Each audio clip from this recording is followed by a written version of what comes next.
नमस्कार दोस्तों, एक बार फिर से आपका स्वागत है आपके अपने ही चैनल द फैक्ट आई में। पहुंचे हैं हम एक बार फिर से डेरा सच्चा सौदा में उन सारी कहानियों की सच्चाई जानने जो भी पिछले बीते समय में हमने डेरा सच्चा सौदा व गुरुजी के बारे में देखी व सुनी। बात करते हैं उन लोगों से जो लगातार डेरा सच्चा सौदा में आ रहे हैं कि क्या वाकई में जितना कुछ दिखाया गया था, कहानियां दिखाई गई थी, वो सच थी या पीछे की कहानी कुछ और है। नाम है आपका? मेरा नाम बलविंदर इंसा है जी। आप कितने टाइम से डेरा सच्चा सौदा से जुड़े हुए हैं? मैं 1996 से 25 जनवरी 1996 में नाम जब लिया है। तो आपको लगभग 20 से 22 साल डेरा सच्चा सौदा से जुड़े हुए तो इतना कुछ हुआ पिछले 1.5 साल में, उसके बावजूद भी आपका विश्वास ऐसी संस्था पर होना लाजमी है। विश्वास तो जब कोई विश्वास हो, जब भी जुड़ता है जहाँ अंदर की कोई भावना हो। और अगर सतगुरु ने जो भी किया है वो आज इतना किया है कि जो सात संगत कम से कम 6 करोड़ से 7 करोड़ जुड़ रही है, तो उसने कुछ मिला है जैसे हमारे को यहाँ से मिला है। यानी कि मैं 96 में नाम सब लिया था, मेरे परिवार सारे ने नाम लिया हुआ है, हम सभी परिवार इससे जुड़े हुए हैं, आस्था बहुत है। और हमारे को जो मिला है कि मेरे एक शरीर में 2005 में कि कैंसर आ गई थी और मेरे शरीर को ये सिर में या दाढ़ी में ये बाल नहीं रहे थे, क्योंकि कैंसर का कार्य ये है।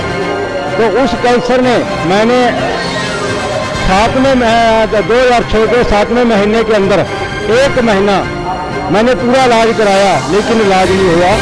और मैं इसी ट्रांसपोर्ट समिति है जो जिस दिन से नाम सब लिया है, इसी समिति के अंदर जुड़ा हुआ हूँ आज तक भी। और दवाई लेने से बाद कोई फायदा नहीं हुआ।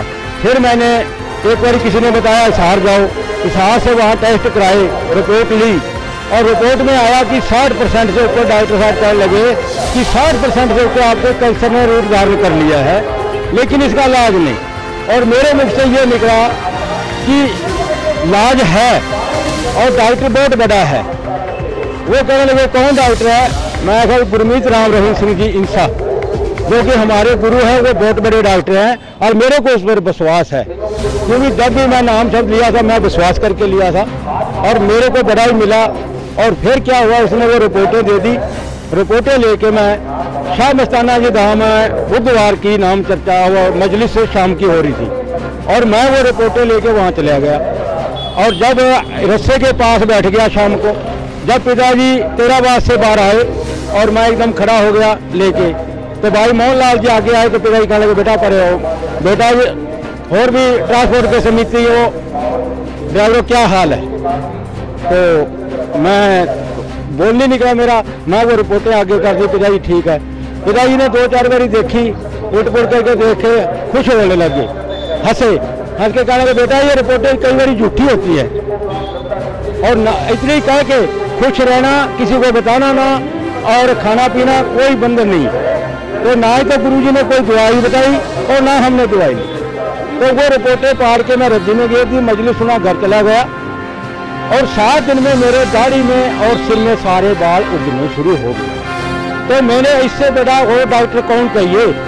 आज दुनिया ने इस समाज के बीच में आज गुरुजी की पूरी जरूरत है। आज 2 साल हो चुके हैं, लेकिन आज इतनी त्राही तरह मच गई सारे हरियाणा में, पंजाब में, उत्तर प्रदेश में, यूपी में, राजस्थान में, कि लोग आज पूरे ही नशा में, पंजाब तो सब नशे में डूब चुका है।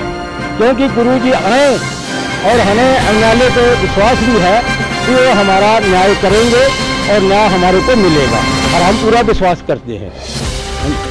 जी धन्यवाद। तो देखिए किस तरीके से इन्होंने हमें बताया कि 2005 में इन्हें कैंसर हुआ। डॉक्टर्स ने बोल दिया कि कैंसर 60% से अबव फैल चुका है, इनके पूरे सब बाल भी नहीं रहे थे। तो उसके बावजूद भी सिर्फ और सिर्फ ये गुरुजी के पास ले जाकर इन्होंने वो अपनी रिपोर्ट दिखाई और उन्होंने कहा कि कोई घबराने की बात नहीं है। और क्या आपने उसके बाद कोई दवाई, कोई ऑपरेशन, कुछ भी इलाज? हमने कोई दवाई नहीं ली, ना ही तो गुरुजी ने बोला भी दवाई लेना है बेटा, और ना ही हमने ली। तो देखिए किस तरीके से इन्होंने जो बताया, रोंगटे खड़े कर देने वाली बात है। लेकिन ये किसी भी सूत्रों के हवाले से हम आपको नहीं बता रहे, ये जीता जागता सबूत है। और किस तरीके से इनका कैंसर जो 60% बॉडी में फैल गया था और किस तरीके से बिना किसी इलाज के, बिना किसी दवाई के आज ये बिल्कुल स्वस्थ हमारे सामने खड़े हैं। सोचकर देखिएगा कि क्या सिर्फ वो चंद झूठी कहानियां जो पूरी तरह से निराधार थी, जिनके कोई लॉजिकल प्रूफ नहीं दिखाए गए, उन पर विश्वास करेंगे, या ये इंसान जो खुद आकर हमें बता रहे हैं कि किस तरीके से इनके गुरु ने इनकी कदम कदम पर संभाल की है। जुड़े रहिए इसी तरीके की सच्ची घटनाओं से फैक्ट आई के साथ, और अपनी जो राय है वो हमारे कमेंट बॉक्स में जरूर दीजिएगा। धन्यवाद।